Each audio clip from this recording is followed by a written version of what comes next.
Assalamu alaikum. Gulliver's Travels Part 4 Hananam Land. Today we will read critical summary of chapter number 4 to chapter number 6. Let's start with the chapter number 4. Chapter number 4 says Mr. Master Horse was angry.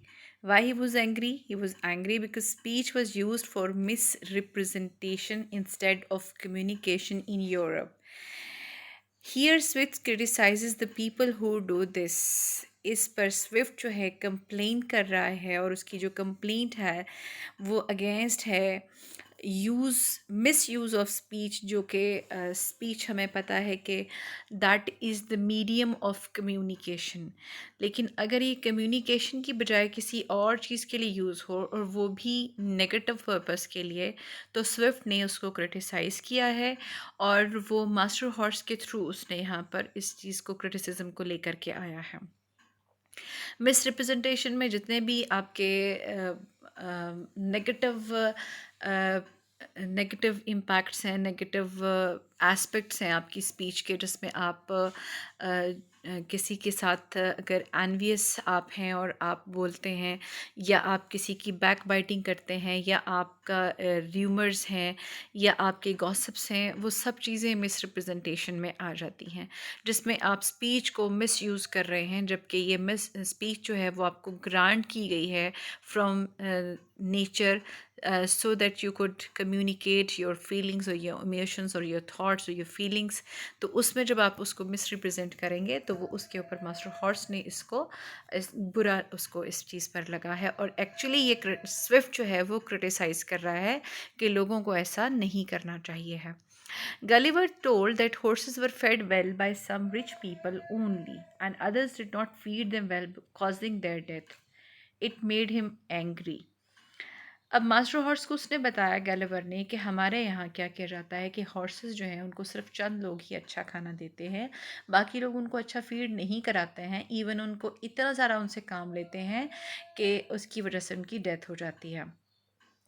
तो यहाँ पर actually Swift जो है वो criticise कर रहा है insensitive and in human behaviour of human beings को थ्रू गलिवर के. जो गलिवर यहाँ पर बता रहा है कि जी इस तरह से उनको इल ट्रीट किया जाता है, तो वो असल में यहाँ पर स्विफ्ट ये बताना चाहता है कि if one is behaving insensitively or inhumanly, how can he be a human being then? इसलिए उसने उसको मिसशेप कर दिया. इसलिए जो यहाँ पर याहूज़ हैं उसने हमें बताया कि they are not like human beings. The master horse was angry at Yahoos who made horses the beasts of burden. और मास्टर हॉर्स इस पर एंग्री हो गया है कि जो याहूज़ हैं, जो यूरोपियन याहूज़ हैं, वो हॉर्सेस को बीस ऑफ बर्डन समझते हैं. तो बीस ऑफ बर्डन में समझने में यह है कि वो उनको लिविंग बींग्स नहीं समझते, उनको सिर्फ और सिर्फ बीस ऑफ बर्डन समझते हैं. He could not understand why the European Yahoos were better than the Yahoos of his land. अब वो कंपेयर कर रहा है यूरोपियन याहूस को और अपने याहूस को, और उसको ये समझ नहीं आती कि why they are so facilitated, कि उनको इतनी सारी चीज़ें मिली हुई हैं और इतना सारा वहाँ पर एडवांटेजेस हैं उनको, और वो रूल कर रहे हैं वहाँ पर याहूस जो हैं वो हननम्स के ऊपर. तो ऐसा क्यों है? तो उसको कोई चीज़ उसमें समझ नहीं आ रही कि ऐसा क्यों हो रहा है. तो उसके लिए उसने क्या किया कि उसने कंपेयर किया गलेवर को with his own yahoos. The master horse compared Gulliver with yahoos, और उसमें कंपैरिजन में उसको क्या पता चलता है that his nails are too flimsy to be used for defense or offense. कि उसके नेल्स तो बड़े डेलिकेट हैं, छोटे हैं, वो इस तरह के नहीं हैं कि वो उनको अपने डिफेंस के लिए एज अ वेपन यूज़ कर सके, किसी लड़ाई झगड़े में, किसी रिवेंज में, किसी भी तौर पर उनको यूज़ कर सके. और digging the ground for food, या फिर खाना निकालने के लिए ज़मीन से, यानी रूट्स हैं. अगर जैसे कि अभी उस दिन जब गलिवर वहाँ पर पहुँचा और उन्होंने उसको खाना दिया, जो याहूस को दिया, तो याहूस के खाने में बीट रूट्स भी शामिल थे. तो यहाँ पर उसने कहा कि ग्राउंड से उनको निकालने के लिए वो नेल्स की ज़रूरत है, जो कि गलिवर नहीं कर सकता. His 4 feet are not used in walking, और ये भी उसको गलिवर का एक डिसएडवांटेज लगा उसके इस बॉडी पार्ट्स में, कि वो उसके जो 4 feet है, यानी कि उसके जो बाजू हैं जिसको हम हाथ कहते हैं, उसको लगा कि वो इनके साथ चलता नहीं है. तो चूँकि उनके ख्याल में जो एनिमल्स हैं, आप देखें बिल्कुल मंकीज़ वाला आप स्टाइल देख लीजिए कि मंकीज़ जो हैं वो 4 legs के ऊपर चलते हैं। तो एनिमल्स जो है चूँकि 4 लेग्स पर जो चलते हैं वो स्पीडीली वो मतलब जो उनका भागना है वो स्पीडीली है। तो इसलिए उसने कहा कि जी वो अपने 4 फीट पर जो है वो नहीं चलता है, बल्कि वो सिर्फ़ और सिर्फ़ अपने 2 पाँव पर चलता है। ही यूज़ेस 4 फीट टू ईट। और ये भी उसको बुरा लगा कि और उसको ये लगा कि जी ये गलिवर जो है उसमें ये कुछ कमियां हैं, कुछ डेफिशिएंसीज हैं, जिनमें से एक ये है कि वो he can not directly eat with mouth, कि अपने मुंह से डायरेक्टली नहीं खा सकता, बल्कि उसको उसके लिए अपने 4 फीट की ज़रूरत है, जिसको हम हैंड्स कह रहे हैं, कि वो उसको इस चीज़ की ज़रूरत है, उसको इस चीज़ की ज़रूरत है। अब जैसे अब ये देखें कि जो अक्सर बच्चे जो हैं वो जब खा रहे होते हैं डायरेक्ट वो मुंह से खाना शुरू करते हैं, तो इस पे पेरेंट्स जो हैं वो उनको बुरा लगता है और वो उनको कहते हैं कि डोंट बिहेव लाइक एनिमल्स, तो डोंट ईट लाइक एनिमल्स। तो ये एनिमल्स का एक तरीका है कि वो उसको डायरेक्ट थ्रू देयर माउथ जो है वो with the help of their mouth हो, जिसमें कि वो अपने हैंड्स का इस्तेमाल नहीं करते हैं। तो उसको लगा कि जी गलिवर चूँकि करना पड़ता है गलिवर को, so he is ill equipped physically, वो इल इक्विप्ड है, वेल इक्विप्ड नहीं है, जैसा कि याहूज़ हैं कि उनके पास सारे के सारे नेचुरल वेपन्स हैं जिनको वो यूज़ कर सकते हैं हर तरह से। And he was surprised to hear about Gulliver's adventure and how could he convince others to come for such a dangerous task। जब गलिवर ने उसको बताया कि किस तरह वो अपने घर से आया, शिप में बैठा, फिर वहाँ पर लूटर्स ने उसको इस तरह से किया, और यहाँ पर एक लाइफ रिस्क था गलिवर के लिए, लेकिन ultimately he reach this land. तो उनको ये बड़ा हैरान हुए इस बात पर कि गलिवर जो है वो इतने डेंजरस टास्क पर, इतने डेंजरस एडवेंचर पर किस तरह से आया, और हाउ इज़ इट पॉसिबल कि उसने लोगों को उनके लाइफ रिस्क पर उनको कन्विंस कर लिया कि तुम लोग भी मेरे साथ आओ। तो ये चीज़ उसके लिए बड़ा सरप्राइजिंग थी। Had to do to earn money. अब ये गलिवर उसको बता रहा है कि ऐसा क्यों हुआ। ये यूनिवर्सल ट्रूथ है कि the human beings have to do to earn money. उनको ऐसी बहुत सारे काम करने पड़ते हैं जिसमें उनका लाइफ रिस्क होता है, बहुत सारे स्टंट्स होते हैं, बहुत सारे ऐसे काम होते हैं, जैसे आपके जो वायरमैन होते हैं, जैसे जो वापडा के आते हैं, या इस तरह के बहुत सारे काम हैं हमारे कि जिसमें आपका लाइफ जो है वो रिस्क पर होता है। तो उसके लिए उसने एक स्टेटमेंट किया है जी, force to fly from the places of the birth on account of the poverty और द क्राइम्स। यूनिवर्सल ट्रूथ है कि जहाँ पर आप पैदा हुए आपको वो लैंड छोड़ना पड़ता है to earn some money. Sometimes आप अपनी जो स्टेटस है, इकोनॉमिकल स्टेटस है, उसको इम्प्रूव करने के लिए वहाँ से निकलते हैं, एंड समटाइम्स आपने कोई ऐसा क्राइम कर दिया है कि जिसकी वजह से आप बचना चाहते हैं और आप किसी दूसरी जगह चले जाते हैं। Next, he focused on human craving for power and riches and the terrible effects of lust। अब ये गलिवर जो है वो कर रहा है फोर्स की जी, वो क्यों इस तरह से करते हैं, अपने जान को ख़तरे में डालते हैं, इसलिए बिकॉज़ कि वो पावर चाहते हैं, वो ज़्यादा से ज़्यादा अमीर होना चाहते हैं, उनके पास ज़्यादा पैसा होना चाहिए। ये जो ये लस्ट है इसके इफ़ेक्ट्स होते हैं और वो बड़े टेरेबल इफ़ेक्ट्स होते हैं कि sometimes they have to lose their life. Severe criticism in this chapter in general. अब यहाँ पर हमने पूरे चैप्टर में देखा कि जो स्विफ्ट है उसने क्रिटिसाइज़ किया ह्यूमन बींग्स को, उनकी सोसाइटी को, उनके नॉर्म्स को, उनके ट्रेडिशंस को, उनके वेज ऑफ लाइफ को, बट इन जनरल। अब आगे हम चलते हैं चैप्टर नंबर 5 में। तो चैप्टर नंबर 5 में हम देखेंगे कि पर्टिकुलर है, यहाँ पर क्रिटिसिज्म जो है वो पर्टिकुलर डिपार्टमेंट्स पर है। सबसे पहले तो एक सोसाइटी पर है। सोसाइटी में उसने इसको हिस्ट्री को टारगेट किया, और उसके बाद उसने लॉ को, जो इसका सेकेंड पार्ट उसमें उसने लॉ को क्रिटिसाइज़ किया है। सोसाइटी में वो क्या क्रिटिसाइज़ करता है, हिस्ट्री को। History shows the usurpations, mass destruction, violence and bloodshed. हमारी हिस्ट्री में मौजूद है। हिस्ट्री में क्या होता है कि एक किंग जो है वो दूसरे के लैंड को कंट्रोल करने के लिए या उसको कब्ज़ा करने के लिए वो अटैक करता है, वॉर होती है, उसमें मास डिस्ट्रक्शन होता है, ब्लडशेड होता है, और वो सब चीज़ें किस तरह से होती हैं, आउट ऑफ देयर वायलेंस, कि वो अपना गुस्सा निकालते हैं या अपना रिवेंज लेते हैं, या वो लस्ट ऑफ पावर में वो इस तरह से आकर जो है वो काम करते हैं। मास डिस्ट्रक्शन की एक बहुत बड़ी एग्जांपल हिस्ट्री में हमारे सामने 1945 नागासाकी और हिरोशिमा पर जो अटैक होता है, एटॉमिक अटैक होता है न्यूक्लियर वेपन्स के साथ, तो वो भी हमारे सामने कि मास डिस्ट्रक्शन होता है, उसमें बहुत ज़्यादा लोग जो हैं उनकी डेथ्स हो जाती हैं। तो ये सब चीज़ें जो हैं वो हिस्ट्री में मौजूद हैं। और उसके बाद वो उनकी रीजंस जानना चाहता है मास्टर हॉर्स कि लोग क्यों कर रहे हैं, ये याहूज ने ऐसा क्यों किया है। तो वो उसको रीज़न बताता है कि उनकी रीज़न क्या थी, एम्बिशन फॉर पावर, कि sometimes they want to get power, sometimes to hide some corruption और टू स्टॉप सम करप्शन, की कुछ करप्शन को कम करने के लिए और समटाइम्स अपनी करप्शन को फेवर करने के लिए या उसको जस्टिफाई करने के लिए भी ये सब चीज़ें करने जाते हैं।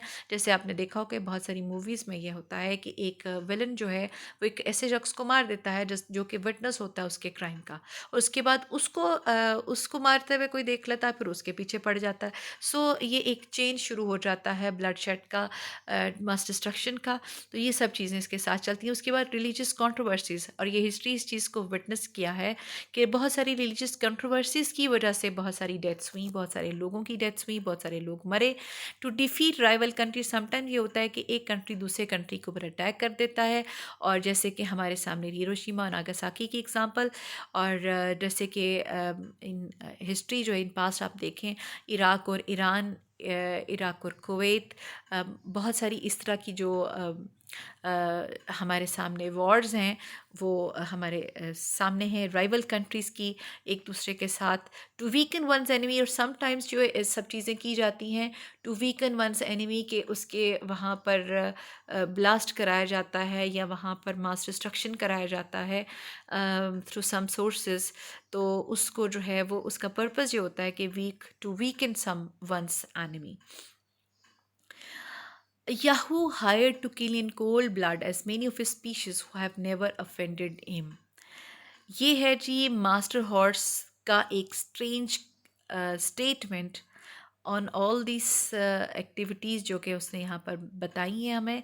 और actually this is the criticism from Swift on modern philosophy of getting power, getting wealth, ये सब चीज़ें कंट्रोल करने के लिए जो ह्यूमन बींग्स ये सब चीज़ें करते हैं। तो इस पर जो है उसने बड़ा स्ट्रेंज उसने कहा कि याहू वो उनको, जबकि वो इतने कोल्ड ब्लडेड हैं कि उनको इस चीज़ से कोई फ़र्क नहीं पड़ता कि वो अपनी ही स्पीशी के लोगों को मारने के लिए हायर किए जाते हैं, उनको पैसा दिया जाता है और उनको मार देते हैं, जबकि उन्होंने कभी उनको साथ कुछ बुरा नहीं किया होता। तो वो कैसे उसको मार सकते हैं।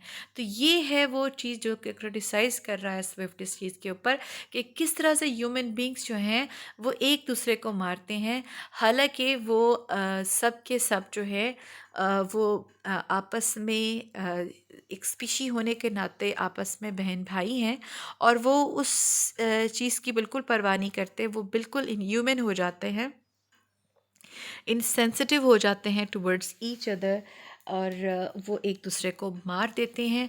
और यहाँ पर जो है उसने क्रिटिसाइज़ किया है उनके इस सारी एक्टिविटीज़ को, कि जिसमें कभी उन्होंने किसी ने उनको तंग भी नहीं किया और उसकी वजह से जो है वो उनको मारा जा रहा होता है। कि जैसे कि पब्लिक जो है उसकी जब मास डिस्ट्रक्शन आती है, उसने मास डिस्ट्रक्शन इसीलिए बोला कि पब्लिक जो है जिसने कभी किसी के साथ कुछ ऐसा नहीं किया कि जो उसको डायरेक्टली हार्म किया हो, किसी तरह से उसको ऑफेंड किया हो, लेकिन वो उसको मार दिया जाता है।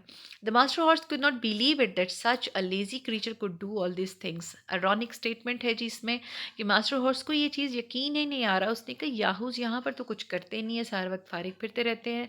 हमने देखा था कि जब गलेवर इनके घर पहुंचा था, इनकी सेटलमेंट पर पहुंचा था, तो वहाँ पर भी सिर्फ हॉर्सेस जो थे they were busy in doing some important jobs. तो उसमें याहूज जो है उसने यही देखा कि वो घूम फिर रहे हैं आइडली, और कुछ काम नहीं कर रहे, बस वो लड़ रहे हैं, खा रहे पी रहे, लोगों को तंग कर रहे हैं, इस तरह की चीज़ें हैं। तो उसको लगा कि याहू जो इतने लेज़ी क्रीचर हैं, तो हाउ कैन डू दिस, वो किस तरह से एक दूसरे को ये तंग कर सकते हैं, किस तरह एक दूसरे को किल कर सकते हैं और ये सब चीज़ें कर सकते हैं।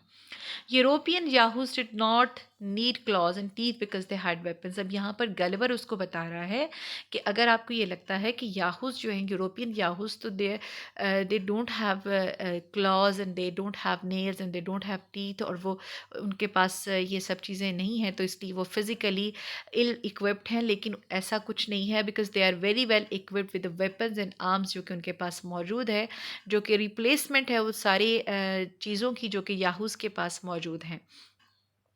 तो उसने कहा कि वो चाहे प्रिमिटिव एज हो और चाहे आज का मॉडर्न एज हो, वो अपने लिए, अपने डिफेंस के लिए, ऑफेंस के लिए, रिवेंज लेने के लिए, कंट्रोल करने के लिए, पावर के लिए, लस्ट के लिए, वेल्थ के लिए वो अपने इन वेपन्स को यूज़ करते हैं। और ये भी क्रिटिसिज्म है ह्यूमन बींग्स के। पर जी अब उसके बाद जी many mishaps happen and have big number of people died. ये इन सारी चीज़ों की वजह से एक दूसरे के साथ वेपन्स, न्यूक्लियर वेपन्स जो यूज़ किए गए नागासाकी में, वहाँ पर राइटर ने एक मैसेज दिया था कि never should these weapons be used next in future. तो वो इसलिए कि बहुत सारे मिसहैप्स हुए इनकी वजह से, बहुत सारे लोग जो हैं वो मर गए। और गलिवर ने कहा कि he was the witness of dead bodies drop down in pieces from the clouds, कि समटाइम जैसे एक राइवल कंट्री किसी दूसरे राइवल कंट्री के प्लेन के ऊपर अटैक करता है और जब वो ब्लास्ट होता है तो उसमें से जो डेड बॉडीज़ जलते हुए भी कुछ साल पहले, बहुत थोड़े साल पहले ऐसा एक इंसिडेंट हुआ था कि जिसमें प्लेन क्रैश हुआ और उसमें से डेड बॉडीज़ जो थी वो जल जल कर तो वो नीचे गिरते रहे। तो ये चीज़ जो है यहाँ पर गलिवर ने विटनेस किया। और इस तरह की बहुत सारी हमें जो पार्ट 4 है उसमें हमें बहुत सारे ऐसी चीज़ें मिलेंगी कि जिसकी वजह से हम परेशान होंगे। और अब आप ये देखिए कि मास्टर हॉर्स खुद भी परेशान हो गया। He was afraid that hearing about such things might make one evil. ये भी आयरॉनिक स्टेटमेंट है कि मास्टर हॉर्स जो है वो इतना कॉन्शियस है, इतना सेंसिटिव है कि उसको लगा कि अगर वो इन सारी चीज़ों के बारे में सुनता रहेगा तो कहीं ऐसा ना हो कि वो भी इविल माइंडेड हो जाए। तो अब यहाँ पर स्विफ्ट ये बताना चाहता है कि वो, उसको ये लगता है कि सुनने से वो इवल माइंडेड ना हो जाए, तो जो यहाँ पर कर रहे हैं, कॉन्टीन्यूसली उसको विटनेस कर रहे हैं, कॉन्टीन्यूसली उसको देख रहे हैं, तो उनके जो माइंड्स हैं, उनकी साइकोलॉजी है, उसके ऊपर उन कितना बुरा असर पड़ रहा होगा, या जो हमारी नेक्स्ट जनरेशन है जब वो उन सब चीज़ों को देख रही है तो उनके ऊपर कितना बड़ा इम्पैक्ट आता होगा। तो ये सब चीज़ें क्रिटिसाइज़ कर रहा है स्विफ्ट यहाँ पर। Law and lawyer cause destruction through their lies. अब नेक्स्ट जो इसका पार्ट आ गया उसमें लॉ एंड लॉयर की बात आ गई कि जो लॉ है उसमें और लॉयर्स जो हैं वो अपने लाइज के थ्रू, उनको लगता है कि लॉयर्स जो है वो हमेशा झूठ बोलते हैं और अपने लॉयर्स लाइज के थ्रू वो है बहुत सारी डिस्ट्रक्शन कॉज कर रहे होते हैं। दे प्रोफेशन का प्रोफेशन एक्चुअली क्या है? To prove white is black and black is white. यानी कि वो क्यों करेंगे ऐसा? According to as they are paid, के जो उनको पैसे दे देता है, उनकी जो डिमांड होती है, अगर वो कहेंगे वाइट इज़ ब्लैक आपने प्रूव करना है तो वो वाइट इज़ ब्लैक प्रूव करेंगे। अगर वो कहेंगे black is white is black तो वो वाइट इज़ ब्लैक को प्रूव करेंगे। तो ये सिर्फ उस पर होगा कि उनको पैसे किधर से मिल रहे हैं, कौन सी पार्टी उनको पैसे दे रही है। लॉयर्स बिकम जजेस when they become old and insolent. और यहाँ पर भी क्रिटिसिज्म है कि यही लॉयर्स जो कि सारी ज़िंदगी झूठ बोलते रहते हैं, जब ये इतना ज़्यादा बोल बोल कर हैबिचुअल हो जाते हैं और इंसोलेंट हो जाते हैं with the passage of time और ओल्ड एज आ जाता है, देन दे बिकम जजेस। सो उसका मतलब ये है कि जजेस जो हैं वो लॉयर्स की एक द मोस्ट, आप उसको कहें द वर्स्ट फॉर्म है लॉयर्स की। The way to decide cases against government was easy. अब यहाँ पर उसने क्रिटिसाइज़ किया गवर्नमेंट को भी, लॉयर्स को भी, जजेस को भी। और उसने कहा कि अगर कोई केस गवर्नमेंट के अगेंस्ट आ जाता है तो उसको डिसाइड करना तो बहुत ईजी होता है, बिकॉज जजेस आस्क द गवर्नमेंट, वो सिर्फ एडमिनिस्ट्रेशन को पूछते हैं, अथॉरिटीज़ को पूछते हैं whether they wanted the accused to be hanged और लेट ऑफ, कि जिसने उन पर इल्ज़ाम लगाया है, जिन्होंने उसके खिलाफ केस किया है, उसको फांसी पर लटका देना या उसको आज़ाद कर देना है, कैसे करना है। तो ये यूनिवर्सल ट्रूथ है कि हमारे यहाँ भी ऐसा है कि जो एक पॉलिटिकल पार्टी जब वो इन रूलिंग पार्टी होती है तो उस वक्त तो ऐसे किसी शख्स को जो है वो या तो उसको उससे रिवेंज लिया जाता है जिसने उनके अगेंस्ट किया होता है, या जो वो जिसने उनकी वजह से सफ़र किया होता है तो उसको अवार्ड्स दिए जाते हैं। तो ये सब चीज़ें जो हैं यहाँ पर क्रिटिसाइज़ कर रहा है स्विफ्ट। और उसने कहा this is the universal truth and Swift is telling about the evils of his society. अपने जो सोसाइटी में उसके चल रहा है लॉस का, या जो भी इस तरह से सिस्टम, सोसाइटी का जो सिस्टम है, सोशल सिस्टम, उसमें जिस तरह से चल रहा है, तो वो उन सारी ईवल्स को हाईलाइट कर रहा है। Lawyers the most ignorant and stupid can easily corrupt the general reason of mankind। अब ये स्विफ्ट का ख्याल है कि लॉयर्स जो होते हैं they are the most ignorant and stupid creature, कि वो सबसे ज़्यादा ignorant होते हैं, सबसे ज़्यादा stupid होते हैं, क्योंकि उनको इसके अलावा और कोई चीज़ नज़र ही नहीं आती कि उनको पैसा लेना है, और वो पैसा लेने की खातिर करप्ट कर रहे होते हैं। वो अपने इर्द गिर्द के लोगों को भी करप्ट कर रहे होते हैं, और लोगों को चूँकि जब लोगों को ये पता चलता है कि आप अपनी बात नहीं मनवा सकते अनलेस एंड अनटिल आप लॉयर्स को जो है वो अ, जो है ब्राइबरी उसके लिए यूज़ करें या उनको किसी तरह से अप्रोच करें, तो वो फिर उस सूरत में करप्शन जो है वो प्रिवेल करती है सोसाइटी में, और उसमें ज़्यादा जो है इंक्रीज़ होता है। Next come chapter number 4, sorry chapter number 6। Chapter number 6 that's mainly about the corruption raised for and by money in the corruption in political system. अब उसने बताया कि जी करप्शन जो है, करप्शन के बारे में वो बता रहा है, और उसने कहा जी करप्शन किस तरह से बढ़ती है, किस तरह इंक्रीज़ होती है। उसने कहा कि जी करप्शन इंक्रीज़ होती है पैसे की वजह से और पैसे की खातिर। यानी जैसे हमने पीछे पढ़ा लॉयर्स की बात, बिल्कुल उसी तरह से वो उसको आगे लेकर चलता है कि सिर्फ लॉयर्स में नहीं, हर जगह पर। और अब वो पर्टिकुलर कर रहा है किसको, स्पेसिफाई किया उसने पॉलिटिकल सिस्टम को। उसने कहा कि जी करप्शन जो है वो पैसे की वजह से बढ़ती है और पैसे के लिए बढ़ती है। कुछ लोग जो है वो पैसा हासिल करने के लिए, यानी एक शख्स ने 1 करोड़ रुपए के लिए करप्शन की। अब वो उन पैसों की खातिर करप्शन कर रहा है, और बहुत सारे लोग जिनको वो यूज़ कर रहा है वो उसमें अपने उस काम को करने के लिए, तो वो लोग पैसे की खातिर जो है वो करप्शन कर रहे हैं। तो ये दोनों चीज़ें जो हैं उसमें मेन जो फोकस है वो मनी है, to get more and more. With money one can get whatever he wanted. उसने बताया कि मनी के लिए सब करप्शन की क्यों जाती है, बिकॉज मनी के साथ आप कुछ भी हासिल कर सकते हैं। बिकॉज हननम जिस लैंड में रह रहे हैं वहाँ पर पैसों का कोई कॉन्सेप्ट नहीं है। तो जैसा कि आपने पढ़ा होगा कि बहुत पुराने ज़माने में बार्टर सिस्टम होता था, और बार्टर ट्रेड में ही होता था कि आप एक्सचेंज करते थे चीज़ों को। अब यहाँ पर ऐसा कोई कॉन्सेप्ट हमें दिखाया नहीं जा रहा है, तो इसलिए उनको मनी के बारे में कुछ पता नहीं, तो वो मनी का कॉन्सेप्ट उसको बता रहे हैं कि जी मनी असल में ये होती है। और एक्चुअली वो बता रहा है कि ये यहाँ पर हमारी सोसाइटी में हो क्या रहा है। मनी जो है वो हम अपनी नेसेसिटीज़ के लिए, अपनी रिक्वायरमेंट्स के लिए अर्न नहीं कर रहे हैं, बल्कि हम एक्सप्लॉइट करने के लिए अर्न कर रहे हैं। और उसमें कहा कि जी मनी एक वो चीज़ है कि जिसकी वजह से हम कुछ भी हासिल कर सकते हैं। फूड, प्रॉपर्टी, वुमेन, यहाँ पर क्रिटिसिज्म है। यानी उसने एक लिविंग बीइंग को नॉन लिविंग बीइंग्स के साथ, नॉन लिविंग थिंग्स के साथ उसने उनको ग्रुपिंग कर दिया है, ये क्रिटिसाइज़ करने के लिए कि वुमेन जो है उसको एक लिविंग बीइंग नहीं समझा जाता, एक लिविंग एंटिटी नहीं समझा जाता, बल्कि उसको एक चीज़, एक ऑब्जेक्ट समझा जाता है। और फिर जो मनी है वो किस लिए यूज़ की जाती है, to bring the material of disease, folly and vice, कि जी बहुत सारी डिजीज़ को लाने के लिए, कि जैसे हमने हमें हिस्ट्री जो है वो हमें बताती है कि बहुत सारी कंट्रीज़, जैसे अभी आजकल भी चल रहा है कि बायोलॉजिकल वॉर्स होने जा रही हैं, इस तरह से बहुत सारी डिजीज़ जो हैं वो कहीं पर जो है वो उनको इन्फ्यूज़ किया जाता है, उनको इंजेक्ट किया जाता है, उनको वहाँ पर डेवलप कराया जाता है। और मटीरियल ऑफ डिजीज़ और ये सब जो हैं वो रिच पीपल कर रहे होते हैं to earn more and more. यानी जब आप बहुत सारी ऐसी मेडिसिन्स को इंट्रोड्यूस कराना होता है, तो मेडिसिन्स को इंट्रोड्यूस कराने के लिए पहले ज़रूरी है कि उसको एक डिज़ीज़ एक जो है वो लाई जाए, और उसके बाद उसकी जो मेडिसिन्स उनको लाया जाए। तो ये मटीरियल ऑफ डिजीज़ यहाँ पर ये स्विफ्ट हमें बता रहा है कि समटाइम्स ये जो रिच पीपल होते हैं to get more money they bring disease, material of disease लाया जाता है। इसके अलावा बहुत सारे करप्शंस कराए जाते हैं, बहुत सारी जो है फॉलीज कराए जाते हैं, और फिर उनको कंट्रोल करने के लिए अपनी कमेटी बनाई जाती है, अपनी स्कीम्स बनाई जाती हैं। तो ये उसने यहाँ पर बताया है जी। People are force to seek money through all sorts. लोगों को रुपए की ज़रूरत है, मनी की ज़रूरत है, जो उसने पीछे बताया कि उन अपनी लाइफ भी रिस्क पर डाल देते हैं। तो वो उनको मनी मनी ज़रूरत है, और वो किस तरीके से कमा रहे हैं, बाय हुक और बाय क्रुक। और वो क्या है, through begging, robbing, stealing, cheating. यानी हर बुरा काम वो करेंगे to get more and more money.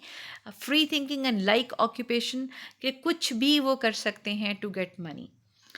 Next is vanity of females is shown through this ये जो स्टेटमेंट आगे हम पढ़े इसके थ्रू वैनिटी ऑफ फीमेल्स को शो किया जा रहा है कि that this whole globe of earth must be at least 3 times gone round before one of our better female Yahoo could get her breakfast.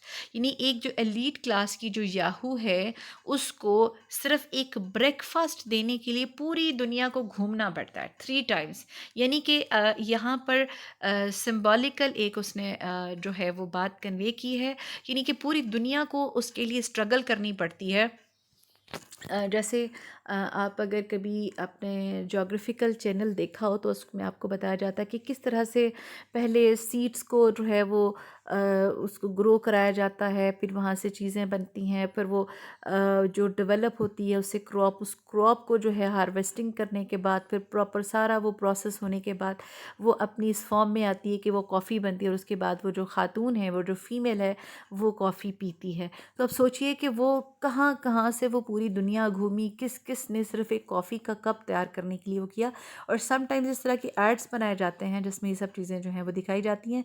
तो आप समझ लीजिए कि स्विफ्ट बिल्कुल वही बात कहना चाहता है कि सिर्फ एक चाय का कप पिलाने के लिए पूरी दुनिया को चक्कर लगाना, यानी पूरी दुनिया घूम जाती है सिर्फ उसको एक चाय का कप देने के लिए। यहाँ पर वैनिटी शो की गई है कि जिसको हम समझते हैं कि लाइफ इज़ सिंपल, तो वो सिंपल नहीं होती है बल्कि फुल ऑफ सच कॉम्प्लेक्सिटीज़ होती है कि बहुत सारे लोग उसमें इन्वॉल्व होते हैं। Next come wine. अब जब वो बात करता है फूड एंड ड्रिंक, तो उस पे जो है जो होर्स है उसको काफ़ी परेशानी होती है। वो हैरान होता है कि भाई ड्रिंक, कौन सा ड्रिंक है जिसके लिए आपको इतनी परेशानी करनी पड़ती है। तो वो अब वो बताता है कि whenever we talk about drink तो दैट मीन्स वाइन। तो वाइन क्या है? वाइन, अब वो उसको बताता है कि वाइन एक्चुअली क्या है, क्योंकि उसको तो पता नहीं है मास्टर हॉर्स को। तो अब वाइन को उसको डिफाइन कैसे कर रहा है? Wine a means to make us merry by putting us out of our senses, यानी हम बेवकूफ़ हो जाते हैं, हम पागल हो जाते हैं, आउट ऑफ आवर सेंसेस हो जाते हैं, just to make us Mary.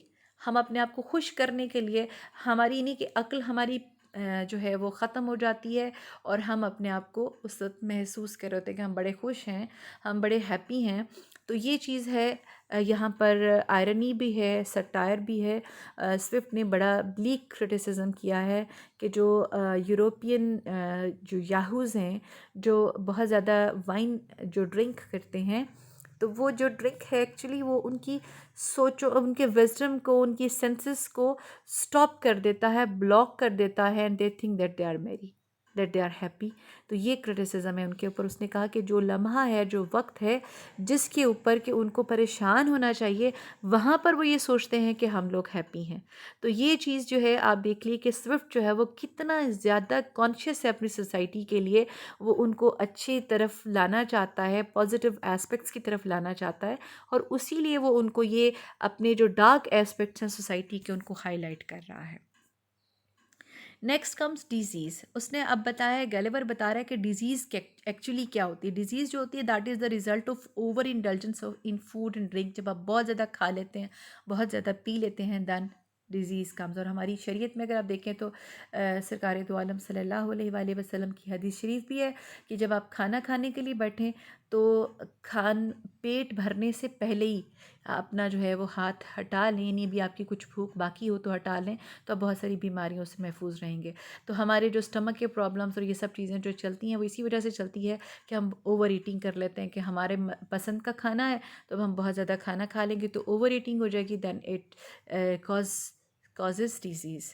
तो अब उसने बताया कि वो रिकवरी कैसे होती है। रिकवरी यानी कि वो जो ओवर ईटिंग के बाद वो जो अनईजीनेस होती है, that could be done either by mouth और bowels with the help of evil tasting medicine.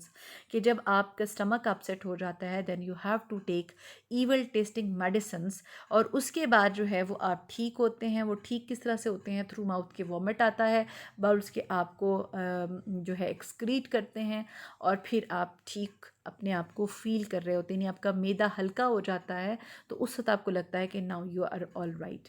तो अब यहाँ पर जो ईवल टेस्टिंग मेडिसिन हैं असल में ये सिंबॉलिक हैं। उसने कहा कि जब आप कुछ बुरा कर लेते हैं और उस बुरे का इम्पैक्ट आपके ऊपर आता है, तो जब तक आप उसको पनिश नहीं करते हैं, या जब तक आपको कड़वी गोली नहीं खानी पड़ती है, तो उस वक्त तक आप रिकवर नहीं कर सकते हैं। इन अदर वर्ड्स यहाँ पर स्विफ्ट जो है वो बताना चाह रहा है कि जो गलिवर्स ट्रेवल्स है, स्पेशली उसका जो पार्ट 4 है हिनोनम लैंड, वो वही ईवल टेस्टिंग मेडिसिन है जिसके थ्रू सोसाइटी जो है वो रिकवर कर सकती है. So that's why this is a very important part of his novel. Next comes women. Women क्या उसने कहा कि समटाइम्स जो वीमेन होती हैं वो तो वैसे ही कहती हैं मुझे लगता है जैसे मुझे कुछ हो रहा है. तो वो आप समझ लीजिए कि यहाँ पर उसने बताया कि ट्रेचरी है shown through their imaginary disease कि फीमेल को समटाइम्स ये लगता है कि मुझे भी यही हो रहा है. आप उसको बताएंगे मुझे ऐसे फील हो रहा है तो फीमेल हाँ हाँ मुझे भी ऐसे लगता है, मुझे भी ऐसे लगता है. तो ये उसने थोड़ा सा एग्जैजरेट इसमें किया है कि इमेजिनरी डिजीज़ को करते हैं और नो डाउट कि हमारी सोसाइटी में ऐसा होता भी है. तो इमेजिनरी डिजीज़ जो है वो बल्कि उसकी एक टर्मिनोलॉजी में उसका एक जो है उसको कहा भी जाता है, उसकी एक डिज़ीज़ भी चलती है हमारे जो स्पेशली विलेजेस में वो बहुत ज़्यादा कॉमन होती है. और वहाँ पर जो है वो अक्सर इस किस्म की चीज़ें आती हैं. तो हम उसकी डिटेल में नहीं जाएंगे, हमें सिर्फ इतना पता होना चाहिए कि समटाइम्स जो है वो हेलुसिनेशंस होती हैं फीमेल्स को. तो उसको इमेजिनरी डिजीज़ उसने कहा कि जी उनकी होती हैं. The only use of physicians to cause death of a patient on will of his relatives ministers and princes. उसने कहा जो फिजिशियंस होते हैं अब वो लोगों को क्योर करने के लिए नहीं होते, उनकी ट्रीटमेंट करने के लिए नहीं होते, बल्कि वो उस पेशेंट को मारने के लिए होते हैं. यानी कि वो रिलेटिव्स की, वाइफ्स की, मिनिस्टर्स की, प्रिंसेस की विल को पूरा करने के लिए किसी पेशेंट को मारने के लिए एक्चुअली होता है. तो ये बहुत बड़ा क्रिटिसिज्म है डॉक्टर्स और फिजिशियंस के ऊपर. उसने कहा कि जी उनका तो जो प्रोफेशन है बड़ा प्रोफेटिक प्रोफेशन है और उनको चाहिए कि वो सर्व करें ह्यूमन बींग्स को. लेकिन वो क्या करते हैं, वो तो सर्व करते हैं मिनिस्टर्स को, वो तो सर्व करते हैं रिच पीपल को, वो तो सर्व करते हैं रिच वाइफ्स को जो चाहती हैं कि उनके जो हस्बैंड्स हैं वो मर जाएं, और या फिर रिच हस्बैंड्स को वो चाहते हैं उनकी बीवियां मर जाएं. और समटाइम्स वो प्रिंसेस को जो है वो प्लीज़ करना चाहते हैं कि वो चाहते हैं कि बाकी उनके सारे जो कंपैटिटर्स हैं वो मर जाएं, तो वो पूरे का पूरा जो है वो रूल उनके पास आ जाए. तो ये उसने कहा कि जी ये सब चीज़ें वो कर रहे होते हैं और ये फिजिशियंस जो हैं वो उनको कर रहे होते हैं, और फिजिशियंस का सिर्फ एक यही यूज़ है. तो ये सारी यहाँ पर जो कंप्लेंट्स चल रही हैं वो स्विफ्ट कर रहा है अपनी सोसाइटी को. आप समझ लीजिए कि वो पब्लिक के सामने रख रहा है, पब्लिक खुद इस चीज़ को जस्टिफाई करें, पब्लिक खुद इस चीज़ को असेस करे कि कितना ज़्यादा वो लोग जो है वो इसकी जो डार्क एस्पेक्ट्स ऑफ सोसाइटी हैं और डार्क एस्पेक्ट्स ऑफ जो कैरेक्टरिस्टिक्स हैं ह्यूमन बींग्स की उस तरफ को जा रहे हैं. तो वो उनको सही करना चाहता है, क्योर करना चाहता है. Next comes political system. और पॉलिटिकल सिस्टम को वो क्रिटिसाइज़ कर रहा है. पॉलिटिकल सिस्टम में वो कहता है कि पॉलिटिकल लीडर्स जो होते हैं दैट इज़ द क्रीच, और इसमें मेन फोकस वो करता है प्राइम मिनिस्टर को. वो कहता है कि जी prime minister the creature made use of no other passions. उसके अंदर कोई पैशंस नहीं होते, वो बिल्कुल इनसेंसिटिव होता है, उसको किसी किस्म की कोई उसके अंदर इमोशंस नहीं होते, कोई पैशंस नहीं होते, कोई फीलिंग्स नहीं होते for others, but a violent desire of wealth, power and titles. बल्कि उसके अंदर एक वायलेंट डिज़ायर होती है कि बस किसी तरह से मुझे बहुत सारा पैसा मिल जाए, बहुत सारी पावर मिल जाए और मुझे टाइटल मिल जाए. जैसे आपने अक्सर देखा होगा कि बहुत सारे जो लीडर्स होते हैं उनकी कोशिश होती है कि वो गवर्नमेंट के जो प्रोजेक्ट्स होते हैं वो पूरा हो या ना हो, या किसी और ने उसको स्टार्ट कराया हो, तो वो उसके ऊपर फौरी तौर पर जाकर इनाग्रेशन कर दें ताकि उसके ऊपर एक इनाग्रेशन स्लेट लग जाए. तो वो हमेशा के लिए पता चले कि जी ये इन्होंने ये टाइटल जो है वो उनके सर चला गया है. तो इस किस्म की चीज़ें जो हैं वो पॉलिटिकल लीडर्स कर सकते हैं, करते रहते हैं. और this is the universal truth जिसको स्विफ्ट बता रहा है. Promise is a verse mark, especially when confirmed with an oath, after which every wise man gives up hope. अब यहाँ पर चूंकि वो पर्टिकुलर सिस्टम को टारगेट कर रहा है, तो हम समझ सकते हैं कि जो पॉलिटिकल लीडर्स की तरफ से जो होते हैं वादे कि हम आपको ये कर देंगे, हम ऐसे कर देंगे, हम वैसे कर देंगे, हम आपको घर दे देंगे, हम आपको रोटी दे देंगे, आपको जॉब्स दे देंगे, आपके बिल्कुल आइडियल एक आपका स्टेट बन जाएगा, आपको कोई परेशानी नहीं होगी, एवरीथिंग विल बी फाइन, और आपका जो ये लैंड है that will become a paradise. तो ये इस किस्म की सब चीज़ों को वो कहता है कि सब जो हैं ये तो लोगों को they live in fools paradise जो इनको बिलीव कर लेते हैं। और इवन जब इन प्रोमिसेस को जब ओथ के साथ कि अल्लाह की कसम ये हम ज़रूर कर देंगे, हम कसम खाते हैं हम ये ज़रूर कर देंगे, जब ओथ के साथ इसको किया जाता है तो उसने कहा जी तब तो कंफर्म हो जाता है कि अब लोगों को होप छोड़ देनी चाहिए कि अब उनके साथ कुछ अच्छा नहीं किया जाएगा। Next the ways to get higher ranks were misleading got through a wife और अ डॉटर। उसने कहा कि जो पॉलिटिकल सिस्टम में हायर रैंक्स हैं वो हासिल किए जाते हैं मैरिट के थ्रू नहीं हासिल किए जाते, बल्कि वो इतने मिसलीडिंग होते हैं कि उसने उसको कहा कि जी they are got through a wife और अ डॉटर, यानी कि जो इस तरह से जो है वो उनको हासिल किया जाता है। The favourite weapon was bribery. तो पॉलिटिकल सिस्टम में बहुत सारी ब्राइबरी है कि आपको कौन सा रैंक चाहिए, आपको जो है वो मिनिस्टर बनना है या आपको सिंपल मेंबर बनना है पार्लियामेंट का। तो इस तरह के ये सब यूनिवर्सल ट्रूथ्स हैं जो कि इस वक्त बता रहा है कि जी हमारे पॉलिटिकल सिस्टम जो है वो भी इतना करप्ट हो चुका है, इतना रॉटन हो चुका है कि वहाँ पर अब किसी चीज़ की और कोई गुंजाइश नहीं है।